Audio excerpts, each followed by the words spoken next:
Hello everyone, simply Sumana's blog চ্যানেলে তোমাদের সকলকে স্বাগত জানাই। শুভ সন্ধ্যা। আজকে মহাসপ্তমী। আজকে আমরা বেরিয়ে পড়েছি পুজো দেখার উদ্দেশ্যে। বর্তমানে আমরা মালদার সবথেকে জনপ্রিয় একটি ক্লাব শান্তিভারতীর বাইরে আছি।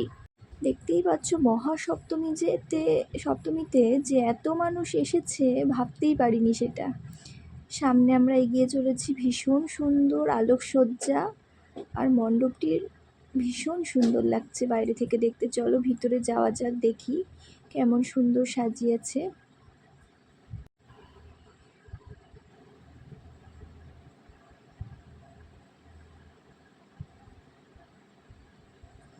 দেখতেই পাচ্ছ কত সুন্দর আমাদের প্রতিমা, মানে মা দুর্গাকে অপূর্ব লাগছে। চলে এসছে আরও একটি পুজো মণ্ডপে, ভীষণ সুন্দর এখানকার প্রতিমাটিও, মানে এত সুন্দর। যেহেতু আমি পরে ভয়েস দিচ্ছি ভিডিওটা শ্যুট করার পরে, তাই আগেই আমি জানি যে কেমন সুন্দর মাকে দেখতে।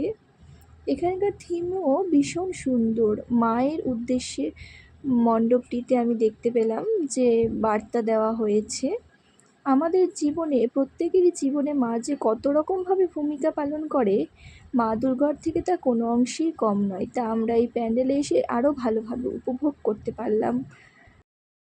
মায়ের মূর্তিটি যে এত সুন্দর লাগছে, সত্যি চোখ ফেরানো যাচ্ছে না। আকাশের পরিস্থিতি খারাপ থাকার জন্য আর পুজো দেখতে পারলাম না, বাড়ি ফিরে চলে আসলাম। তো আজকের ব্লগটি এখানেই শেষ করলাম। তোমরা এভাবেই আমার পাশে থেকো।